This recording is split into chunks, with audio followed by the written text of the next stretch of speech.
This is Vermont Edition. I'm Michaela Lafrac. Today on the show, we're going to hear about historic markers, those signs that share stories from our region's history right on the side of the road. And there are some efforts to erect new ones that we'll learn about too. But first, imagine walking through the downtown of your nearest town or city. What do you see? Buildings, sidewalks, roads, cars? Now, try shifting your focus to the plants that are creeping up the brick walls, poking through cracks in the sidewalk, or growing in the gutters. Everywhere you look, even in a big city, there's life. These plants that find ways to populate our developed spaces are the subject of a book that came out earlier this year. It's by the Winooski-based author Maggie Hersokvits. It's called An Urban Field Guide to the Plants, Trees, and Herbs in Your Path. Each entry is accompanied by a delightful little drawing of the plant, useful botanical information, and a backstory about the plant's origins and historical uses. Maggie is also a garden designer, and she leads urban plant walks. We sat down together recently at the Vermont Public Studio here in Colchester. She started by explaining her inspiration for the book. It started as a zine. I published a couple of zines with Microcosm, first called An Urban Field Guide to the Plants in Your Path, and then An Urban Field Guide to the Herbs in Your Path. And those grew out of a coloring book, activity book that I self-published called Why Call It a Weed? And that came from what I like to call my gardener's existential crisis that I had when I was working at a public park in New York City. Yeah, I first learned about a lot of these plants in the book as weeds in order to rip them from the soil and keep our clean garden plan intact. The story's in the book, but it happened to me one day I was looking at a lamb's quarter, which is a common weed here in Vermont and really across America. I realized that it was growing like in this really narrow shaft between this big group of plants. It wasn't interrupting the integrity of the garden plan. And I questioned why I would need to pull it out of the soil, right? If no one even really saw that it was growing there, why do I need to rob it of its life kind of thing? And that's kind of when the world turned over like on its head in my head and I had to rethink my whole, botanical learning and like do a whole lot of unlearning. Yeah. I started to see the plants as who they were and not just the label of weed. And I think that's the really dangerous thing about having a label like that, where you just generically lump together a whole bunch of disparate plants that have a quality that you don't like because weed it has a negative connotation and you rob them of their essence. It really began with my own search, my own quest for getting to know these plants for who they really were. You anticipated my next question, which was about weeds and what makes a weed a weed. I think we use it generally when we're talking about a plant that is somewhere where it quote unquote shouldn't be, where a human doesn't want it to be. But there's no like biological connector between the plants we call weeds, right? No, and you're right. And it's funny because weeds have so many different definitions. A common one is a weed is a plant in the wrong place. Mm-hmm. Plants that tend to carry the label of weed have, I'll say, quote unquote, aggressive tendencies. And they just don't fit into our ideals of beauty, which again can be questioned. So this is making them sound very endearing. I think they are. Yeah. Yeah. I think they are really special because a lot of these plants are cosmopolitan. They can be found throughout the world. They are from all different places. They have a lot to share with us. Yeah. Yeah. So you mentioned you were a gardener in New York City. Now you live in Vermont. What precipitated that big change? My husband's from Vermont. We were living in New York and needed space to think about next steps. And so his mom was actually going away for 6 months. So we're like, we'll house sit in her house while she's gone, give us some space to think. We gave up our jobs and our apartment. We just decided to stay. Yeah. And yeah, here we are. And when you moved here and started to get to know the flora of the region, were you surprised to start seeing some of these like little friends that were in New York City popping up here too? Yeah, totally surprised and so happy. It was hard for me to meet people and make friends, especially because everyone was so indoors at first. And I really felt like they were like my first friends, just welcoming me to the block. Yeah, it felt really special. You had one really lovely line in the introduction where you write about that. You said that to know the plants in your path is to forget loneliness. Present at just about every time of the year, they are friends to sit with and share quiet existence. So it sounds like these plants have really helped you in many different ways. Oh, totally. Yeah, they really helped me ground me into my place. And that's kind of how I found myself in a career of horticulture in the first place. I was kind of searching for that sense of place. Mm-hmm. And I realized that it was a connection really to the land that was lacking in my life. And the plants were my pathway to feeling grounded and then giving me, calm and ease and confidence, like all of these really joyful feelings that I didn't know that I could have, like to such a level, and because of that is really why I wanted to share it with other people, because I feel like it's such a gift. Yeah. And it's so accessible because they're just here, like, they're in the city. You can walk outside your front door. You don't have to like go anywhere else to access them, where I feel like, especially folks that live in urban areas, they're often told that nature is out there. That's not true. Yeah. After having read your book and then going on a walk in my neighborhood and seeing what I would think of as weeds cropping up through the sidewalk, it was very fun to have a new take on those species and look at them and say like, oh my gosh, that is a hardy little bugger that's out there. And you also go through in the book different ways in which some of these species did or could have gotten to North America. And you also talk about ecological succession. Can you explain that for us? Yeah, it's a big concept, but to really distill it, it's basically this idea that ecosystems change over time. Like different levels of ecosystems would succeed the last one, all kind of on this march toward what's known as a climax community, which here in Vermont would most likely be like a northern hardwood forest. That climax community is maintained until a disturbance comes. A flood, fire, large grazing animals, lightning strike. There are also in our built-up environments human-made disturbances such as mowing and pesticide-herbicide use and gardening even. And so what that does, the disturbance clears the land. So it clears a piece of this climax community where now you have this like bare, depleted land. And the first plants to come in and colonize that land are known as pioneer species. And they have a really special place in the ecosystem because they come into land that has really challenging growing conditions. It can be like high compaction, low nutrients in the soil, pollution. The pioneer species that come in can withstand really challenging growing conditions. They tend to love full sun. They attract a lot of pollinators. And they slowly make the land more habitable for then the next level of the ecosystem that would come in and basically shade them out and then continue that slow march toward the climax community. And so that comes up in the book because a lot of these plants that are labeled as weeds, that is their role in the ecosystem as pioneer species to come in and help create habitat in the land that has been depleted. Yeah.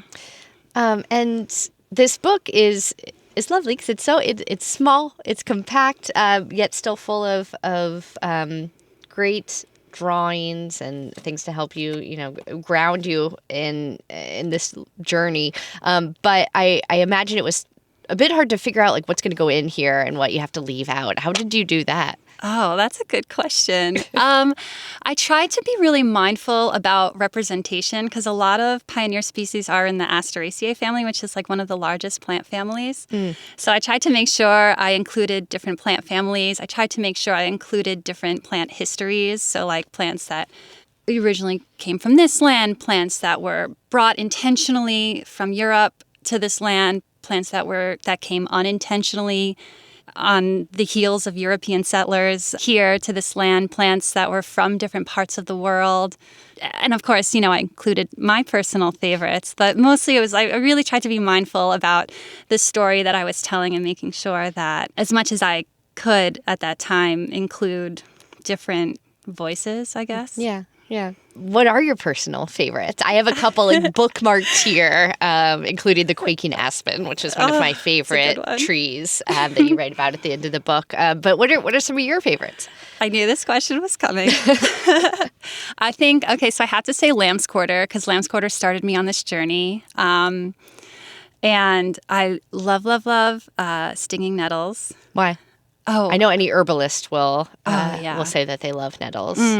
Why do you? I've always just felt called by that plant. Just like I felt like a really special affinity to that plant, and I feel like there has been a long history of nettle use in my family, like from back in the day. Really? I don't know for a fact. Oh, you just I like just feel have that feeling. It's like seeing a really old friend that you haven't seen in a long time, and like nothing about each other's lives, but like you instantly connect.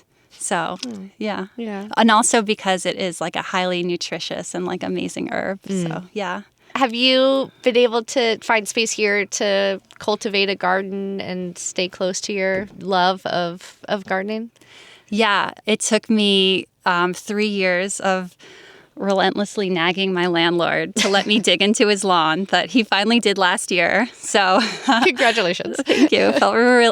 This year especially feels really fruitful. Just like it's so lush. And so I just dug up some lawn and planted whatever, and I'm obviously leaving a lot of space for these pioneer species, weeds, whatever you want to call them, to come up and grace the garden. But yeah, it feels really good to have a piece of land to work with. Yeah. Yeah. What's one plant or fruit or vegetable or flower you've been cultivating this summer that you're really excited about?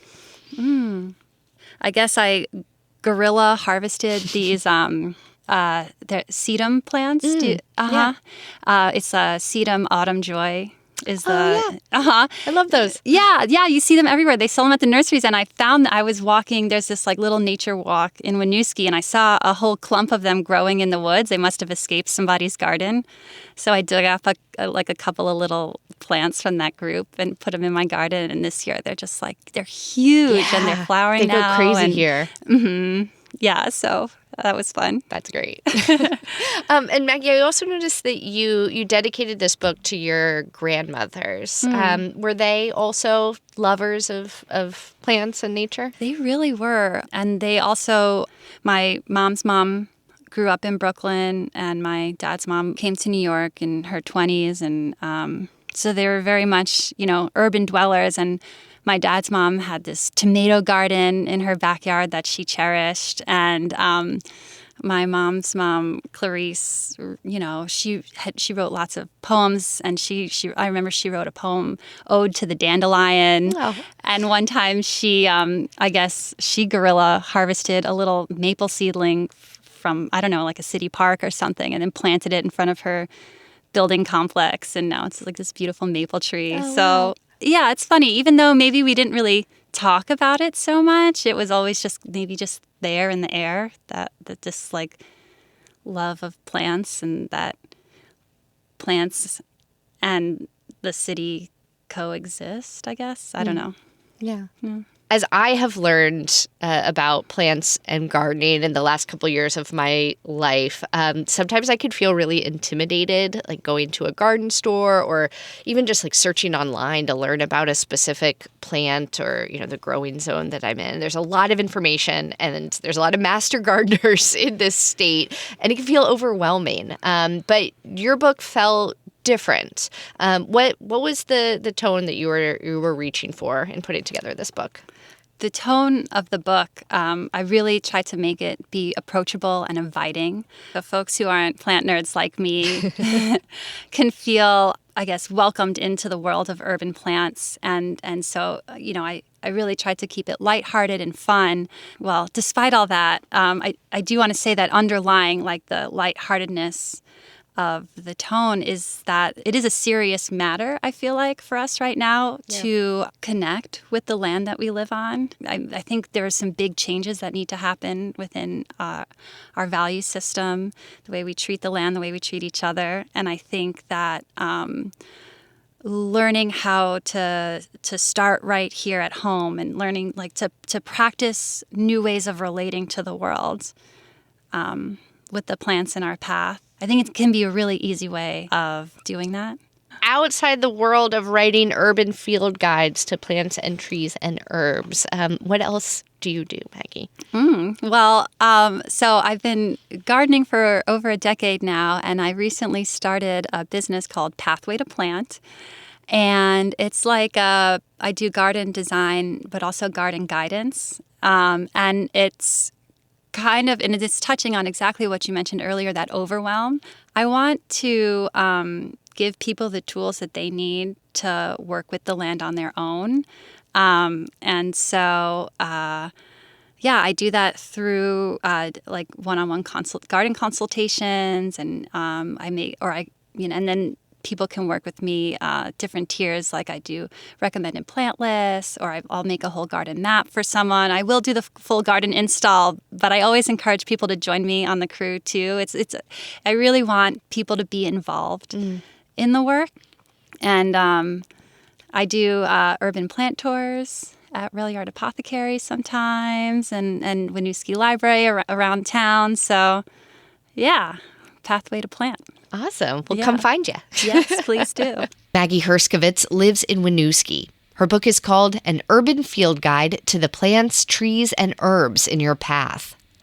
Coming up, historic markers are in every corner of the state, from Addison to Weybridge. We're about to find out about new ones installed this year and the complex stories that are behind those short descriptions that you can read on the side of the road. That's in just a minute on Vermont Edition. Welcome back to Vermont Edition. I'm Michaela Lafrac. When you're driving around Vermont's roads and highways, every once in a while, you'll spot a green and gold sign. These roadside historic site markers tell stories of the notable people and events that shaped our region.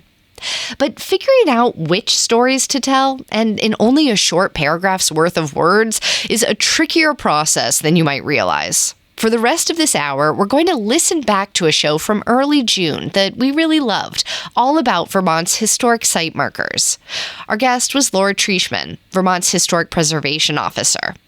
Since this is a rebroadcast, we won't be taking any more calls or emails. The conversation begins with Laura describing how the Historic Marker program started in Vermont. The legislature decided that they wanted to boost tourism, so they decided to fund the production of 75 markers that would go around the state where you entered the state to commemorate famous people who were born here. So the first 40 were put up in 1948 and the rest in 1949. And what was the first one to go up? Do you know? The very first one installed was for Thaddeus Stevenson in Danville. Tell us about Thaddeus Stevenson. He was a Reconstruction congressman. He was responsible for putting together the 14th Amendment and a very good friend of Abraham Lincoln.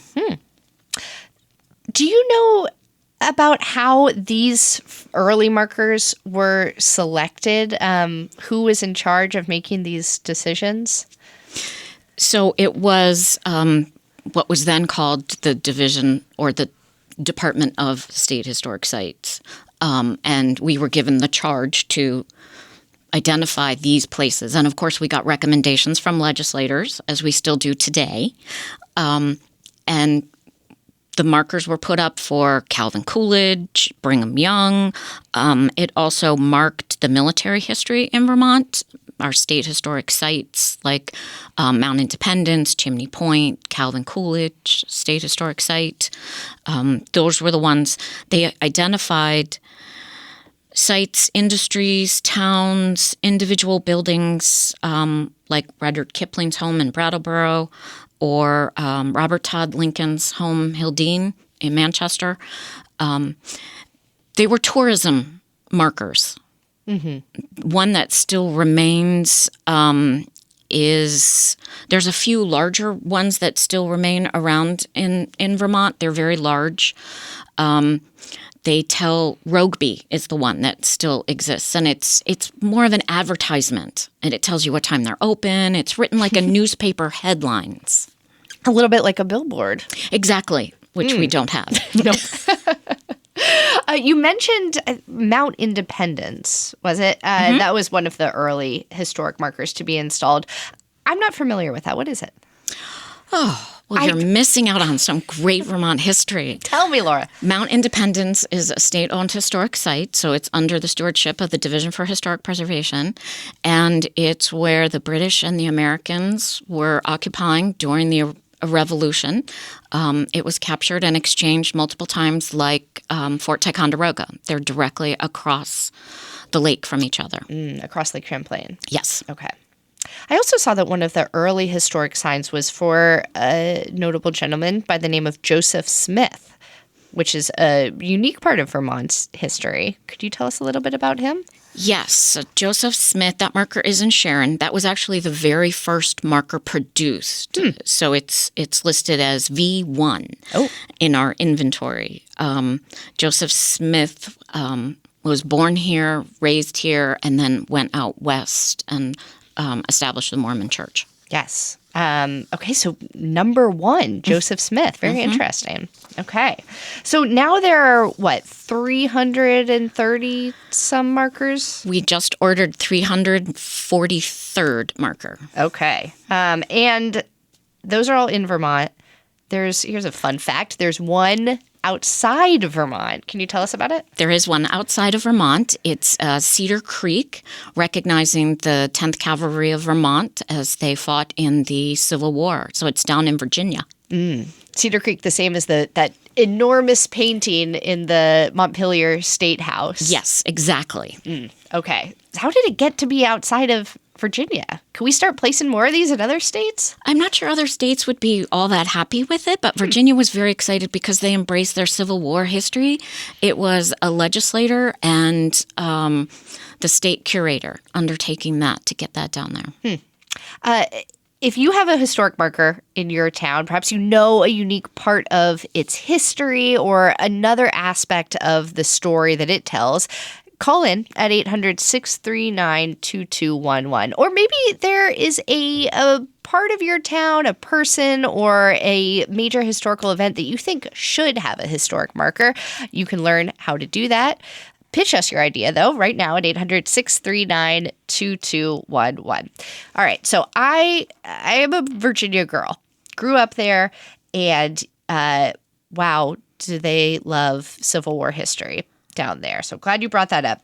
But one of the things that always kind of drove me a little bit crazy about Virginia's historic markers, and no offense to the good people of the Commonwealth, is that they're often placed right on the side of a 70-mile-an-hour highway. So you go zooming by and you see this marker and you're like, it could be interesting, but there's 400 words on it and there's no way I'm going to be able to read more than one or two as I drive my car by.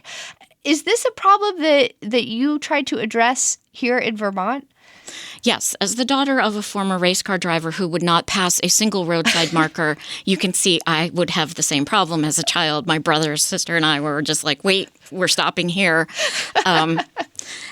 Yes, the ones in Virginia are very much one on top of the other and on highways where it's very hard to stop. We have a fabulous relationship that stems from back in 1948 with the Agency of Transportation, who was placing the markers for us.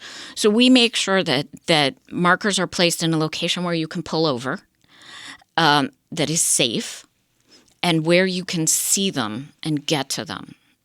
And we Virginians, take note. This is so sensible. Right. And we work with the town garages and everyone related in traffic to make sure that they're not blocking visitation. I mean, visual as you're in your vehicle. Okay, very wise. I like this approach. We're also just talking about how the Civil War and how it factors in heavily to a lot of these roadside markers, especially on the East Coast and in the South. Is that the case here in Vermont? I mean, of course, we have a bit less of a Civil War history than a state in the South would, but do a lot of them relate back to that time in history? They date as far back as Seth Warner and Ethan Allen. We've got our markers that tell all sorts of stories. We have thematic heritage trails that you can take based on the markers. So there is the Civil War, Revolutionary War. We're starting to do more with World War II and World War I. There's a few related to the Civil War up in St. Albans, Royalton. Mm-hmm. And are there signs that connect not just to our sort of post-colonial history, but to the time before the Revolutionary War, before European settlers came to Vermont? Yes, there absolutely are. We're just replacing a Siskoy village up in Swanton marker that tells about the Native Americans. What does it say? It talks about how the village was established, how many people were there, that we believe. And the backside of it is written in French because it's so close to the border. Oh, interesting. Are there a couple that are in both French and English, or is that the only one? There are 4. 4. Yes, there are 4. The very first one was for the international hockey game that took place in Burlington on Lake Champlain. I know that one and well. It made perfect sense to do it in French. All right, we have some calls coming in with questions and thoughts about historic markers in your area of the state. Marnie is in Middlebury. Marnie, you're on the air. Go ahead. Well, I would just like to mention, since we are such an agricultural state, that there's a marker in Middlebury regarding John Deere having been an apprentice in the blacksmith shop here in town. I don't know all the exact dates and everything off the top of my head, but just wanted to say. Shout out to John Deere and to Middlebury. Laura, I'm sure you're familiar with that one. John Deere was born in Vermont. There you go.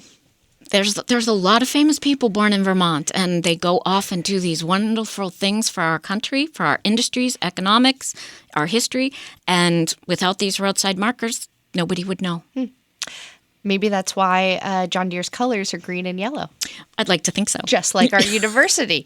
We just got a question from Alan in Ferrisburg, who says, I respect the challenge of condensing the importance of a place or event to a paragraph, but perhaps the signs can be augmented with a QR code linking to a website that more fully or appropriately tells the story. It's an interesting thought. And Laura, I wanted to ask you about the challenges that are inherent in condensing a complex history or person's life into a couple hundred characters. But first, let's start with Alan's question. Is that idea of a QR code ever come up? Some markers I've seen in other states have them. I think they would be too big for our markers, and plus the markers are up high. But it's something we've been thinking about. We don't want to reduce text by having a QR code take up most of the room. Yeah. But I know the Foundry does make them to put on the markers. So one of my favorite challenges of working in public radio is writing a story for our newscast, where you have to condense an entire story into about 40 seconds. So really just 5 or 6 sentences. And it's always sort of fun to try to figure out the puzzle of how to tell a story accurately in that few, in that short of a space. You do this too. What is that process like? Who's writing these markers, and how much do you have to edit them down? The characters is 765. That includes punctuation and spaces. Okay, characters, not words. No, it's a character. So it includes the title. The only thing it doesn't include is Vermont Division for Historic Preservation and the date at the bottom. It'll include continued on other side. So applicants usually send in a little bit of text. Sometimes it could be 5 pages of text of what they want the marker to say. So we have to condense it down, summarize it, replace words. Our thesaurus is used very heavily to see if we can get the marker to say exactly what it needs to say to whet people's imagination, to give that full story as much as they can get, and then wet their whistle so that they'll go look up more information on it. The Foundry actually calls it history on a stick, which I love, because it's really true. And we've started doing more where the story continues on the other side, or where it'll tell a different story that's somewhat related on the other side. Double-sided printing, very important. Let's take another caller. We have Barbara in Newport on the line. Barbara, you're on the air. Go ahead.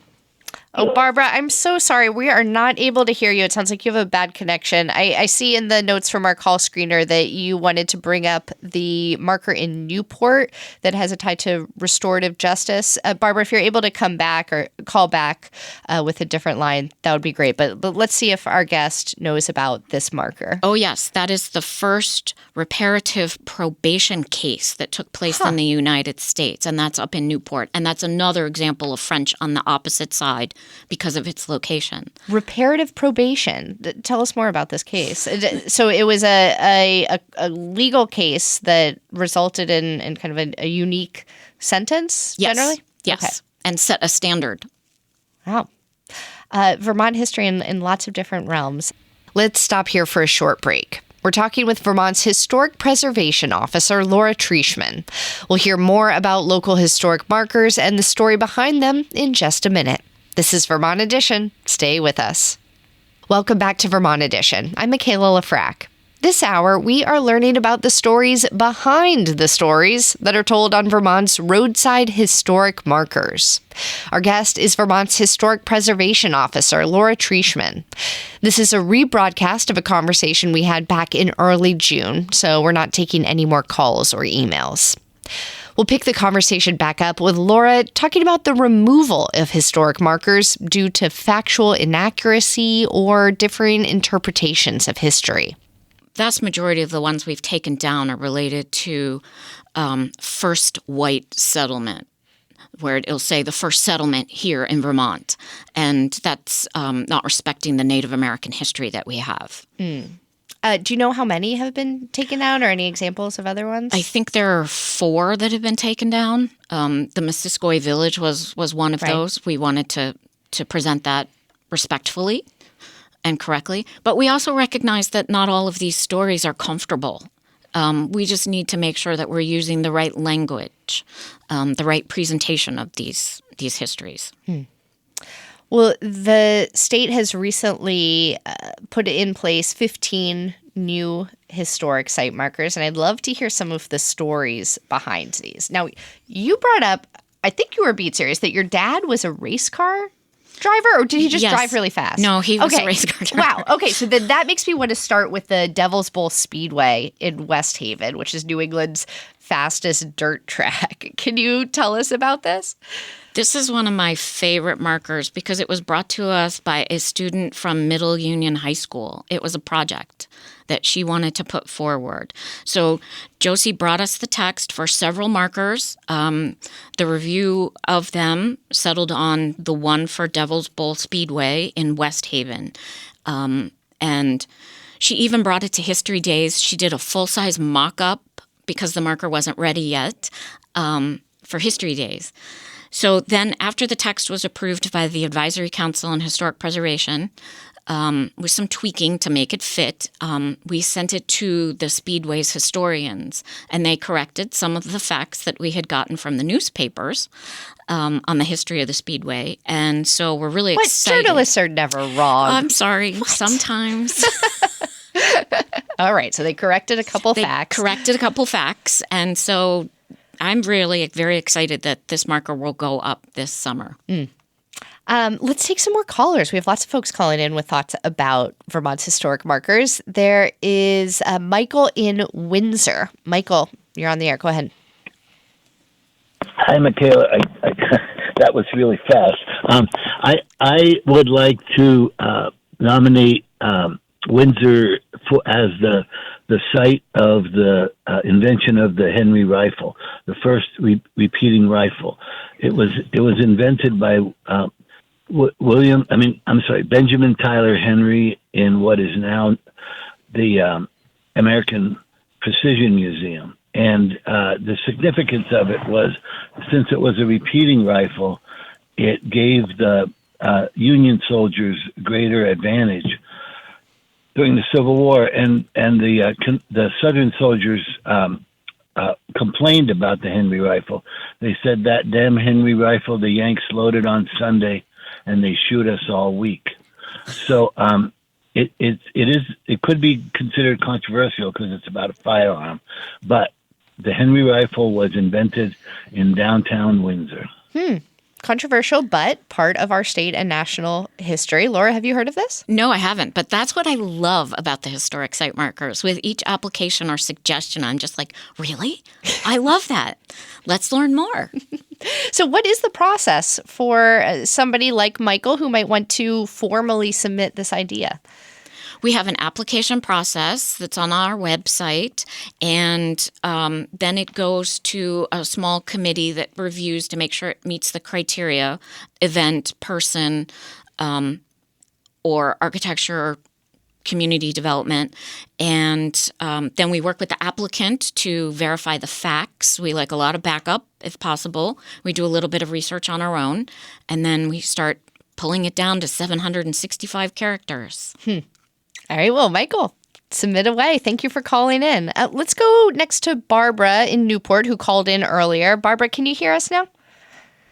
Yes, I can. Thank you so much for taking my call. And thank you so much for bringing up the historic marker in Newport. And I just want to say how easy you made the process to happen, which was a surprise. It was very easy. And I want to tell you that the little tiny farm town of Sutton, which is about 500 to 700 people, I'm going to be working on a plaque for Sutton because Henry Oscar Houghton was born and had formative years in that poor little town, and he became the Houghton of Houghton Mifflin. The publisher. Yes. He had a book in every school child's hands in this country.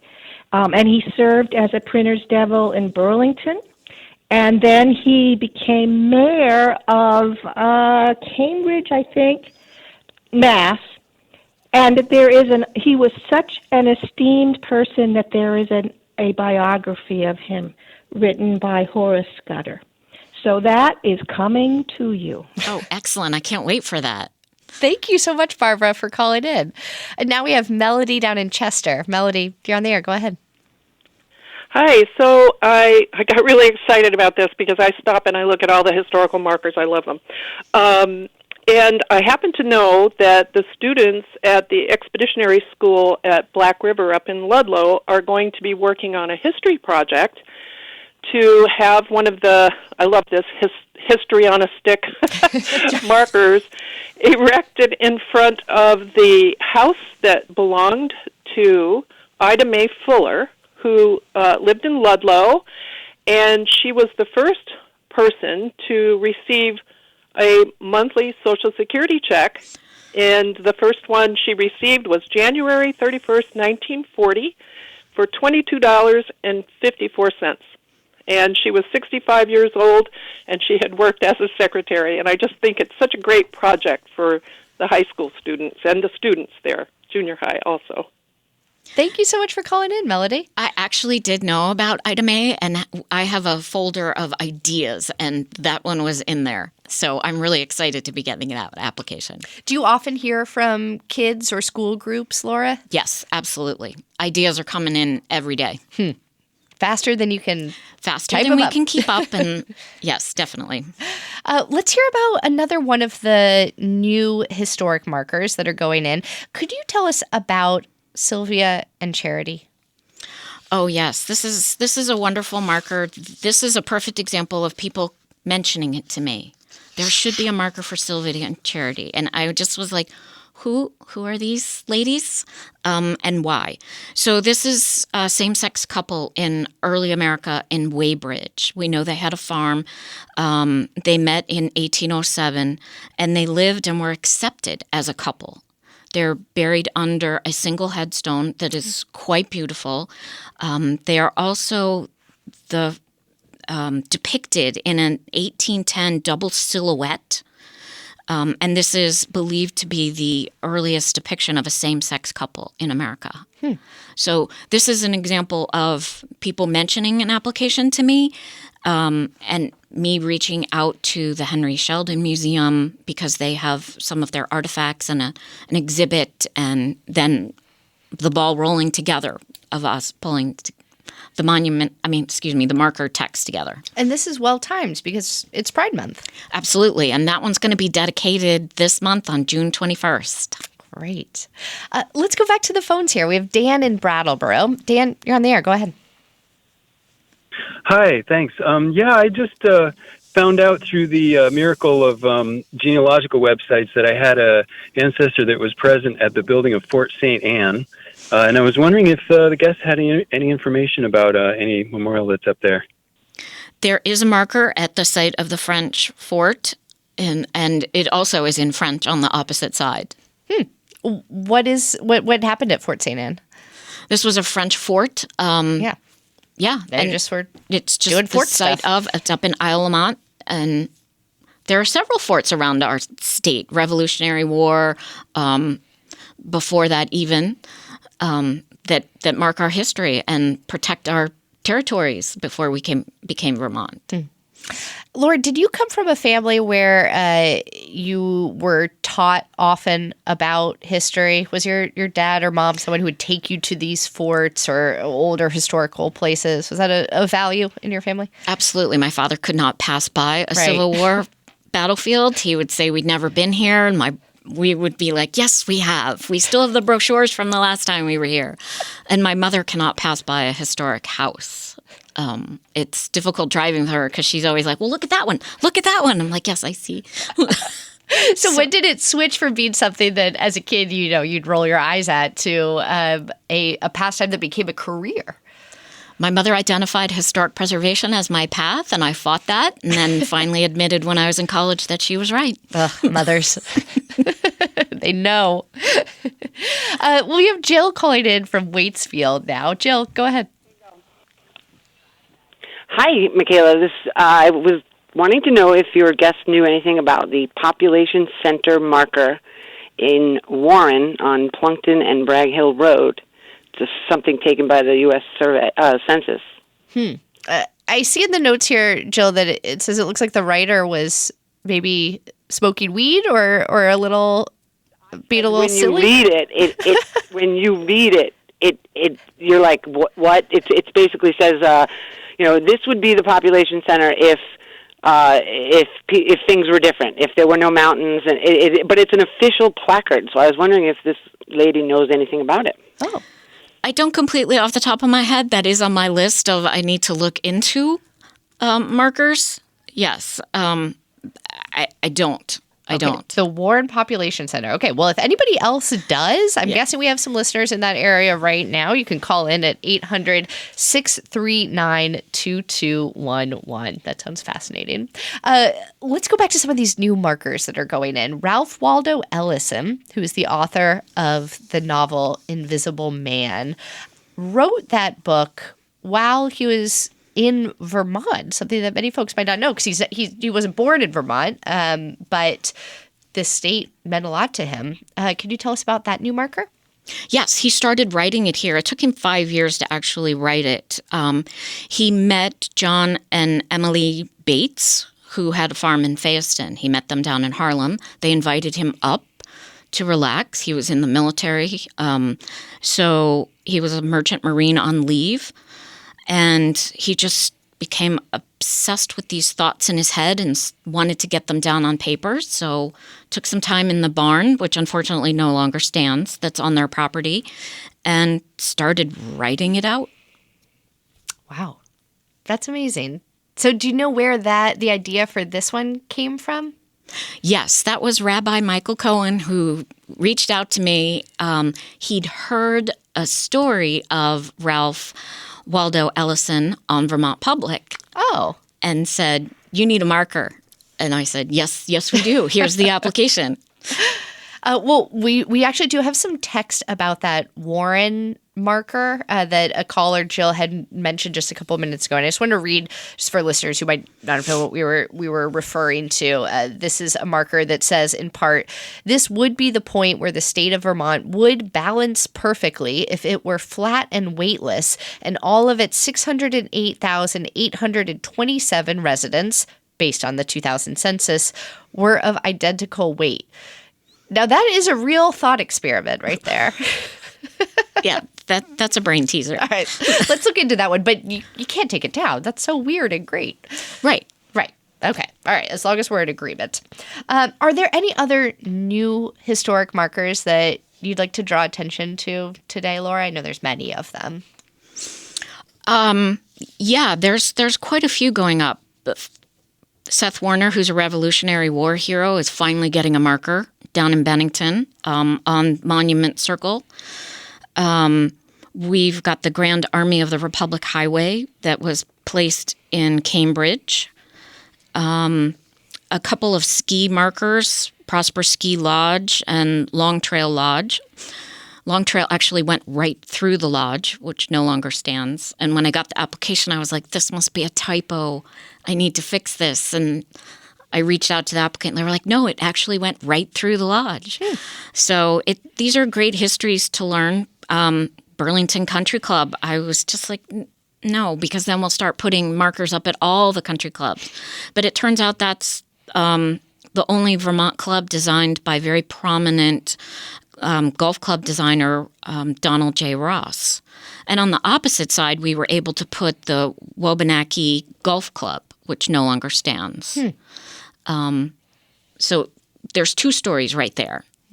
And so many more on Vermont's more than 300 historical roadside markers. Vermont's Historic Preservation Officer, Laura Trieschman, thank you so much for joining us today and for telling us these stories. Absolutely. Thank you so much. That show was a rebroadcast from early June. Thanks so much for listening back with us. Tomorrow on Vermont Edition, we're really excited to share the latest in our At Home series, in which the Vermont Edition team visits the home of a noteworthy person in our region. Tomorrow, we head to the Upper Valley to chat and cook with Gazina Bullock Prado. She's a chef, TV personality, and baking instructor in White River Junction. Today's broadcast was directed by Aaliyah Papes. Vermont Edition's managing producer is John Ahrens. Andrea Lorian and Daniela Fierro are our producers. Our theme music is by Myra Flynn. I'm Michaela Lafrac. Thank you so much for listening, and we will catch up again soon.